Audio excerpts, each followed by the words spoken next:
Hi అండి. ఈరోజు నా యూట్యూబ్ ఛానల్ గురించి చెప్తున్నానండి.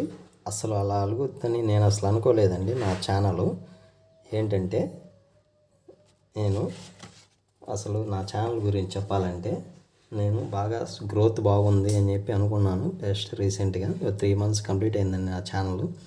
కానీ తీరా చూస్తే నువ్వు మానిటైజేషన్కి అప్లై చేసినప్పుడు యు ఆర్ నాట్ ఎలిజిబుల్ అని చెప్పేసి మెసేజ్ వచ్చిందండి.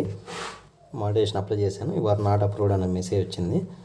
తీరా చూస్తే అసలు నా జర్నీ ఎట్లా జరిగిందో చెప్తానండి మీకు.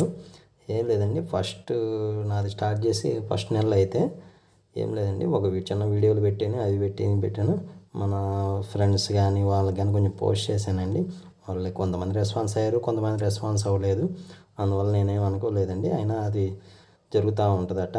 అని జరిగిన తర్వాత ఒక 1 month అయిన తర్వాత ఒక 500 సబ్స్క్రైబర్స్ వచ్చేసారండి. వాళ్ళు హ్యాపీగా ఉండి నేను అప్పుడు 500 సబ్స్క్రైబర్స్ రాగానే.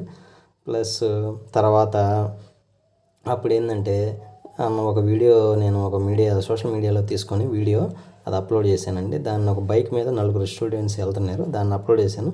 కానీ ఇది అతను దానికి సంబంధించిన అతను నాకు కాపీ స్ట్రైక్ వేసాడండి. ఇంక వెంటనే ఆ వీడియో డిలీట్ చేసి నాకు కాపీ స్ట్రైక్ వచ్చింది. 3 months అది ట్రైనింగ్ ఏదో ఇచ్చారు. 3 months నీ ఛానల్ స్ట్రైక్లో ఉంటుందని చెప్పి ఇట్లా మళ్ళీ రిపీట్ అయితే నీ ఛానల్ మీద మేము మళ్ళీ సెకండ్ స్ట్రైక్ వేస్తామని చెప్పేశాడు. సరే అని చెప్పేసి దానికి అది ఎంతవరకు అయిపోయిందని నెక్స్ట్ మంత్ నుంచి జరుగుతూ ఉంది. అలా ఒకటి 2 months కంప్లీట్ అయింది. 2 months అయ్యగానే 1000 సబ్స్క్రైబర్స్ వచ్చేసారండి. 1000 సబ్స్క్రైబర్స్ రాగానే కొంచెం హ్యాపీగా ఉన్నాము, బాగుంది అనిపించింది.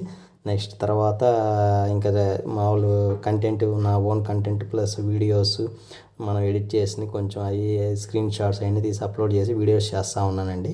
అవి అప్లోడ్ చేస్తూ ఉన్నాను. అప్లోడ్ చేసిన తర్వాత ఒక దగ్గర ఈ కొంచెం మ్యూజిక్ వాడాను. ఆ మ్యూజిక్ వల్ల నాకు కాపీ రైట్ పడింది. కాపీ రైట్ పడినప్పుడు అక్కడ మళ్ళీ నేను దాంట్లోకి వెళ్ళి మన వైటీ స్టూడియోలోకి వెళ్ళి ఆ కాపీ స్ట్రైక్ ఉండేదాన్ని వీడియోని మ్యూజిక్ని రిమూవ్ చేసేసానండి. రిమూవ్ చేసిన తర్వాత బాగానే ఉండిందండి. తర్వాత నెక్స్ట్ బాగా రన్ అవుతూ ఉంది. ఒక చిన్న వీడియో వల్ల కొంచెం బాగా సబ్స్క్రైబర్స్ 3 million వ్యూస్ వచ్చేసారండి.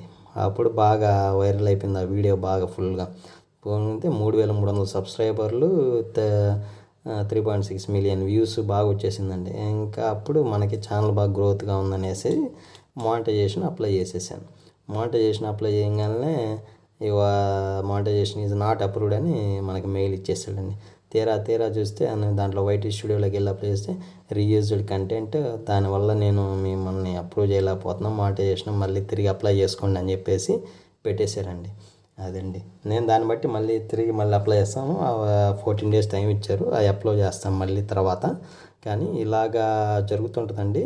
నా ఛానల్ ఇలా ఫస్ట్ గ్రోత్ అవుద్ది అనుకోలేదు నేను, కానీ ఒక్కసారిగా గ్రోత్ అయిపోయింది. నా ఛానల్ కొంచెం హైలైట్ అయింది. తీరా చూస్తే 3 monthsలో మళ్ళీ ఇప్పుడు చూస్తే 0లో పడిపోయిందండి. కానీ సబ్స్క్రైబర్స్ అట్టే ఉన్నారు, వ్యూస్ అట్టే ఉన్నాయి. కానీ కొన్ని వీడియోల వల్ల నేను ఒక 2-3 వీడియోస్ వల్ల నాది కొంచెం ఛానల్ డల్ అయిపోయిందండి. మళ్ళీ నా ఓన్ కంటెంట్ పెట్టి తీస్తున్నానండి. ఇలా జరుగుతుందండి. ఇలా ఎవరి కంటెంట్ అంటే వాళ్ళ కంటెంట్ యూజ్ చేసుకొని చేయటం వల్ల, ప్లస్ వాళ్ళ స్క్రీన్ షాట్ ఏమన్నా వాయిస్ కానీ ఏమన్నా ఇమేజెస్ కానీ అవన్నీ యూజ్ చేయటం వల్ల రీకంటెంట్ అని వస్తుందండి. అందువల్ల నేను చెప్పేది ఏంటంటే ఇలాగ నేను చేసినట్టుగా ఇంకెవరు చేయొద్దు అనేసి నా జర్నీ గురించి నేను ఇలా చెప్తున్నానండి. అంతే, ఇంకేం లేదు. నా ఛానల్ ఇలా జరిగిందని చెప్తున్నాను అంతే. ఇంకెవరు తర్వాత ఎవరు చేయొద్దు అనేసి అంతే. ప్లీజ్ లైక్ అండ్ షేర్ అండి. Thank you.